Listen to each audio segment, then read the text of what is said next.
Operation Flavius was a controversial military operation in which 3 members of the Provisional Irish Republican Army were shot dead by the British Special Air Service in Gibraltar on 6 March 1988.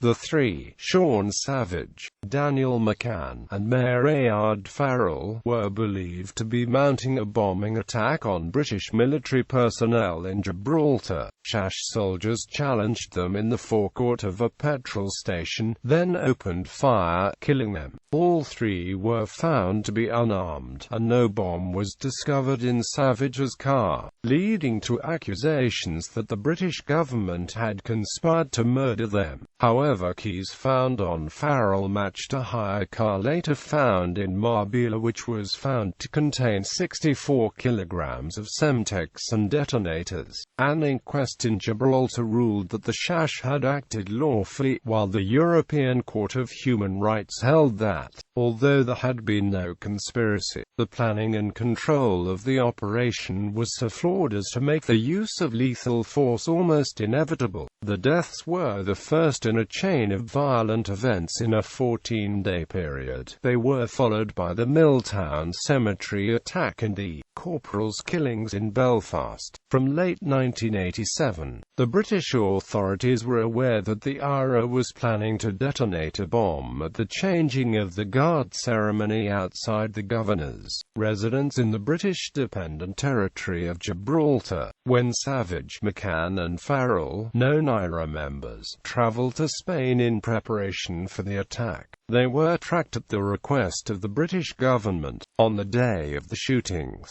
Savage was seen parking a white Renault in the car park used as the assembly area for the parade. McCann and Farrell were seen crossing the border shortly afterwards, after a military bomb disposal officer reported that Savage's car should be treated as a suspected bomb. The police handed over control of the operation to the Shash. As soldiers were moving into a position to intercept the trio, Savage split from McCann and Farrell and began running south. 2 soldiers pursued Savage while 2 approached McCann and Farrell. As they did so, the pair were said to make threatening movements, as a result of which the soldiers opened fire, shooting them multiple times. As soldiers caught up with Savage, he was alleged to have turned around to face them while reaching into his jacket. He was also shot multiple times. All 3 were subsequently found to be unarmed, and Savage's car was found to contain no explosives. Inquiries resulting from keys found on Farrell led authorities to a second car, containing a large quantity of explosives, in a car park in Spain. Almost 2 months after the shootings, the documentary Death on the Rock was broadcast on British television. Using reconstructions and eyewitness accounts, it presented the possibility that the 3 IRA members had been unlawfully killed. The documentary proved extremely controversial. Several British newspapers described it as trial by television. The inquest into the deaths began in September 1988. It heard from British and Gibraltar authorities that the IRA team had been tracked to Malaga Airport, where they were lost by the Spanish police, and that the 3 did not re-emerge until Savage was sighted parking his car in Gibraltar. The soldiers each testified that they had opened fire in the belief that the suspected bombers were reaching for weapons or a remote detonator. Among the civilians who gave evidence were the eyewitnesses discovered by Death on the Rock, who gave accounts of seeing the 3 shot without warning, with the hands up, or while they were on the ground. Kenneth Vasquez, who told the documentary that he had seen a soldier fire at Savage repeatedly while the latter was on the ground, retracted his statement at the inquest, claiming that he had been pressured into giving it. On the 30th of September, the inquest jury returned a verdict of lawful killing. Dissatisfied, the families took the case to the European Court of Human Rights, delivering its judgment in 1995. The court report found that the operation had been in violation of Article 2 of the European Convention on Human Rights, as the authorities' failure to arrest the suspects at the border, combined with the information given to the soldiers, rendered the use of lethal force almost inevitable. The decision is cited as a landmark case in the use of force by the state. Background: the Provisional Irish Republican Army, now inactive, is a paramilitary organisation which aimed to establish a united Ireland and end the British administration of Northern Ireland through the use of force. The organisation was the result of a 1969 split within the previous Irish Republican Army, also known as the IRA. During its campaign, the IRA killed members of the armed forces, police, judiciary and prison service, including off-duty and retired members, and bombed businesses and military targets in both Northern Ireland and England, with the aim of making Northern Ireland ungovernable. Daniel McCann, Seán Savage, and Mairéad Farrell were, according to journalist Brendan O'Brien, three of the IRA's most senior activists. Savage was an explosives expert and McCann was a high-ranking intelligence operative. Both McCann and Farrell had previously served prison sentences for offences relating to explosives. The Special Air Service is a regiment of the British Army and part of the United Kingdom Special Forces. The SHASH was sporadically assigned to operations in Northern Ireland in the early stages of the British Army's deployment in the province, during which they were confined to South Armagh. The first large-scale deployment of SHASH soldiers in the Troubles was in 1976, when the regiment's D Squadron was committed. The SHASH soon began to specialize in covert, intelligence-based operations against the IRA, using more aggressive tactics than regular army and police units operating in Northern Ireland. Build-up. From late 1987, the British authorities were aware that the IRA was planning an attack in Gibraltar and launched Operation Flavius. The intelligence appeared to be confirmed in November 1987, when several known IRA members were detected travelling from Belfast to Spain under false identities. MI5, the British Security Service, and the Spanish authorities became aware that an IRA active service unit was operating from the Costa del Sol, and the members of the unit were placed under surveillance. After a known IRA member was cited at the changing of the guard ceremony at the convent in Gibraltar, the British and Gibraltarian authorities began to suspect that the IRA was planning to attack the British soldiers with a car bomb as they assembled for the ceremony in a nearby car park. In an attempt to confirm the IRA's intended target, the government of Gibraltar suspended the ceremony in December 1987, citing a need to repaint the guardhouse. They believed the suspicions were confirmed when the IRA member reappeared at the ceremony when it resumed in February 1988, and the Gibraltar authorities requested special assistance from the British government. In the weeks after the resumption of the changing of the guard ceremony, the three IRA members who were to carry out the attack, Seán Savage, Daniel McCann, and Mairéad Farrell, travelled to Malaga, where they each rented a car. Their activities were monitored, and by early March, the British authorities were convinced that an IRA attack was imminent. A special projects team from the SHASH was dispatched to the territory, apparently with the personal approval of Prime Minister Margaret Thatcher. Before the operation, the SHASH practiced arrest techniques, while the Gibraltar authorities searched for a suitable place to hold the would-be bombers after their arrest. The plan was that the SHASH would assist the Gibraltar police in arresting the IRA members, identified by MI5 officers who had been in Gibraltar for several weeks, if they were seen parking a car in Gibraltar and then attempting to leave the territory. Events of the 6th of March. According to the official account of the operation, Savage entered Gibraltar undetected in a white Renault 5 at 12:45 on the 6th of March 1988.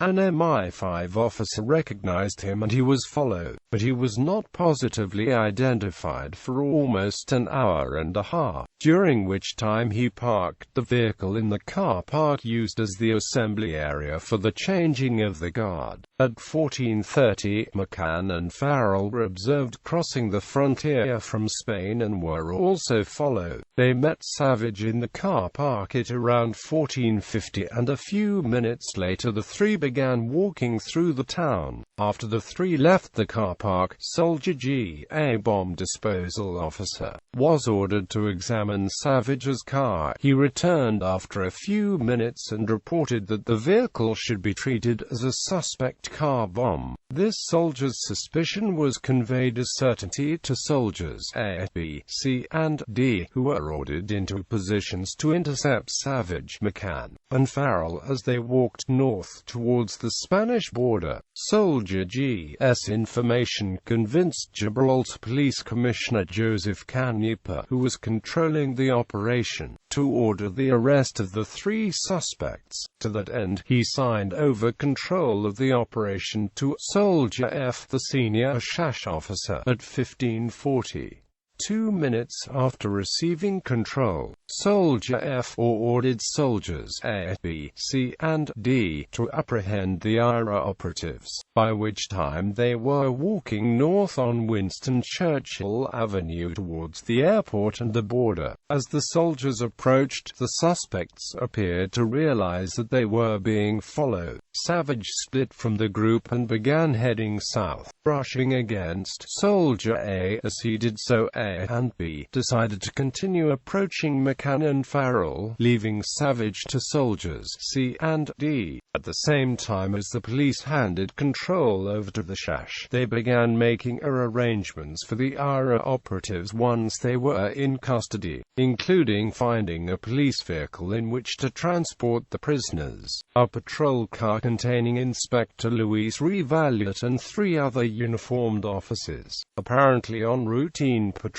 and with no knowledge of Operation Flavius, was ordered to return to police headquarters as a matter of urgency. The police car was stuck in heavy traffic traveling north on Smith Dorrien Avenue, close to the roundabout where it meets Winston Churchill Avenue. The official account states that at this point, Revaluat's driver activated the siren on the police car in order to expedite their journey back to headquarters, intending to approach the roundabout from the wrong side of the road and turn the vehicle around. The siren apparently startled McCann and Farrell, just as soldiers A and B were about to challenge them. Outside the Shell petrol station on Winston Churchill Avenue, Soldier A stated at the inquest that Farrell looked back at him and appeared to realize who A was. A testified that he was drawing his pistol, and intended to shout a challenge to her, but events overtook the warning. That McCann's right arm moved aggressively across the front of his body, leading A to believe that McCann was reaching for a remote detonator. A shot McCann once in the back. A went on to tell the inquest that he believed Farrell then reached for her handbag, and that he believed Farrell may also have been reaching for a remote detonator. A also shot Farrell once in the back. Before returning to McCann, he shot McCann a further 3 times. Soldier B testified that he reached similar conclusions to A and shot Farrell twice, then McCann once or twice, then returned to Farrell, shooting her a further 3 times. Soldiers C and D testified at the inquest that they were moving to apprehend Savage, who was by now 300 feet south of the petrol station, as gunfire began behind them. Soldier C testified that Savage turned around while simultaneously reaching towards his jacket pocket at the same time as C shouted, "Stop!"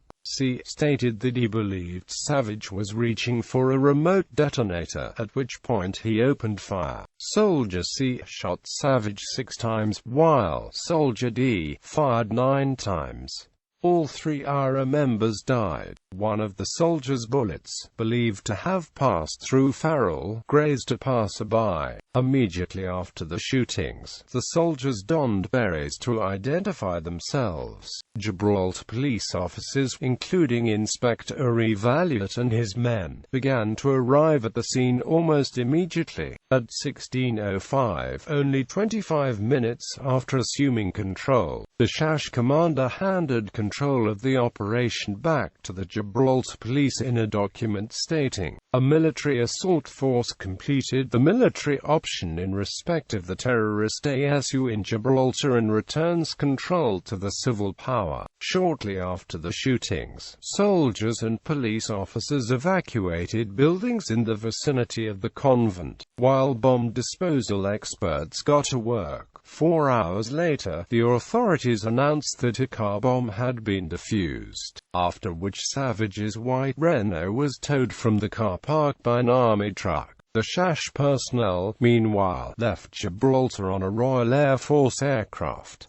When the bodies were searched, a set of car keys was found on Farrell. Spanish and British authorities conducted inquiries to trace the vehicle, which 2 days after the shootings, led them to a red Ford Fiesta in a car park in Mairéad. The car contained a large quantity of Semtex surrounded by 200 rounds of ammunition, along with 4 detonators and 2 timers. Reaction. Within minutes of the military operation ending, the British Ministry of Defence issued a press release, stating that a suspected car bomb has been found in Gibraltar and 3 suspects have been shot dead by the civilian police. That evening, both the BBC and the ITN reported that the IRA team had been involved in a shootout with the authorities. The following morning, BBC Radio 4 reported that the alleged bomb was packed with bits of metal and shrapnel, and later carried a statement from Ian Stewart, Minister of State for the Armed Forces, that military personnel were involved. A car bomb was found, which has been defused. Each of the 11 British daily newspapers reported the alleged finding of the car bomb, of which 8 quoted its size as £500.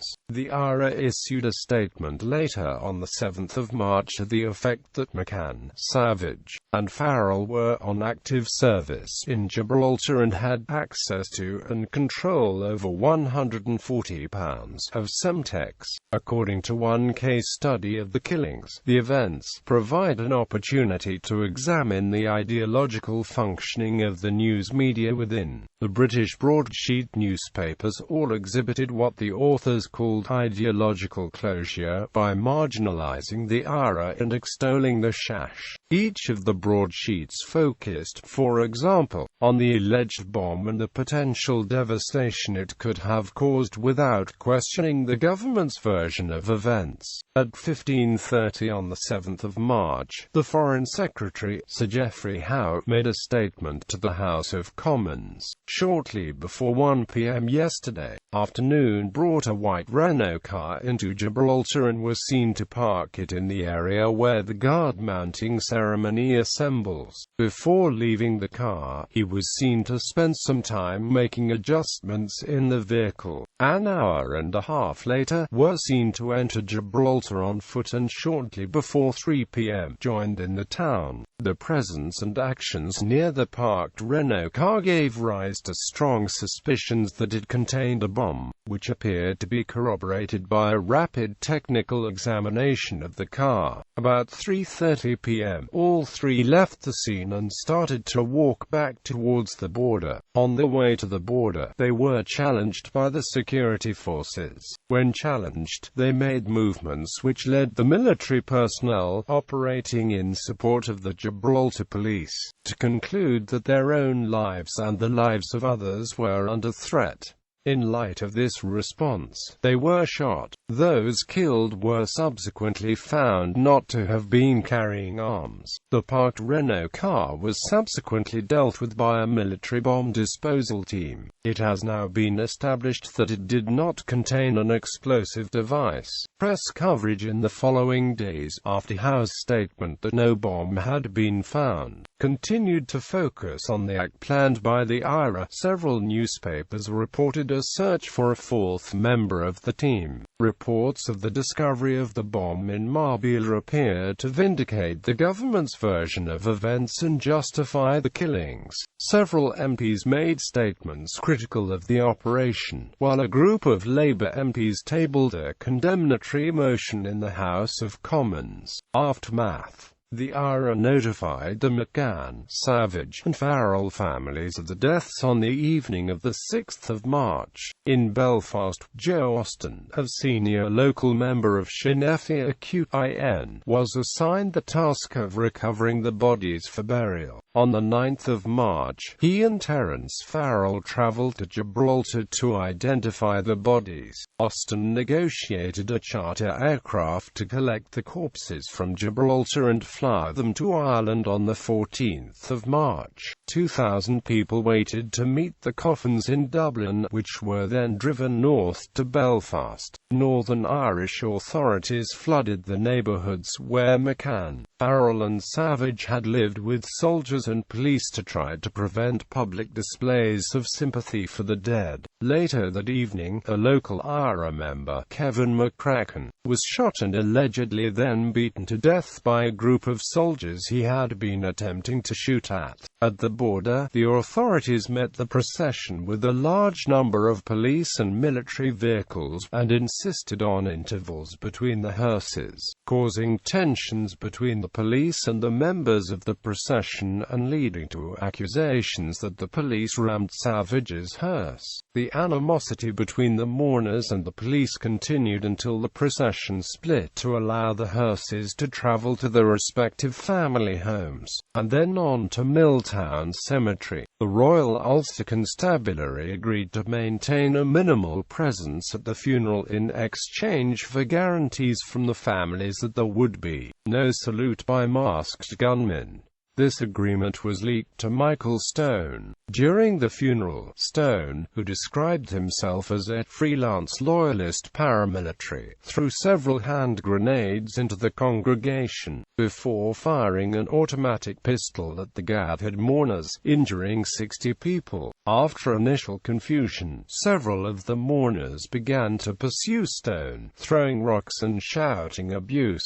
Stone fired on his pursuers, hitting and killing 3. He was eventually captured by members of the crowd, who had chased him onto a road, and beaten him with rocks and makeshift weapons until the RUC arrived to extract him and arrest him. The funeral of Seán Savage, the third and last of the Milltown attack victims to be buried, was scheduled for the 19th of March. His cortege proceeded along Andersontown Road, a car being driven by 2 British Army corporals, David House and Derek Wood, entered the street and sped past 2 teams of stewards, who were attempting to direct traffic out of the procession's path. As the corporals continued along Andersontown Road, they came across the cortege, and mounted the footpath to avoid colliding with it. They continued until blocked by parked cars, at which point they attempted to reverse, but were blocked by vehicles from the cortege, and a hostile crowd surrounded the vehicle. As members of the crowd began to break into the vehicle, some using makeshift weapons, one of the corporals drew and fired a pistol, which momentarily subdued the crowd, before both men were dragged from the car, beaten and disarmed. Shortly afterwards, the corporals were dragged across the road to Casement Park, where they were beaten further. A local priest intervened to stop the beating, but was pulled away when a military identity card was discovered, raising speculation that the corporals were members of the Shash. The two were bundled semi-conscious over a wall by IRA operatives, who jumped over the wall and forced the corporals into the back of a black taxi and sped away. The taxi took the corporals and the IRA men to an area of waste ground in West Belfast, the IRA men continuing to beat the soldiers en route. 6 men were seen leaving the vehicle. The two corporals, apparently dazed from their injuries, staggered from the taxi, but were quickly restrained. Another IRA man arrived with a pistol taken from one of the soldiers, with which he repeatedly shot each of the corporals before handing the weapon to another man, who shot the corporals' bodies multiple times. Margaret Thatcher described the corporals' killings as the single most horrifying event in Northern Ireland during her premiership. The shooting sparked the largest criminal investigation in Northern Ireland's history, which created fresh tension in Belfast as Republicans saw what they believed was a disparity in the efforts the RUC expended in investigating the corporals' murders compared with those of Republican civilians. Over 4 years, more than 200 people were arrested in connection with the killings, of whom 41 were charged with a variety of offences. The first of the so-named casement trials concluded quickly. 2 men were found guilty of murder and given life sentences in the face of overwhelming evidence. Of the trials that followed, many were based on weaker evidence and proved much more controversial.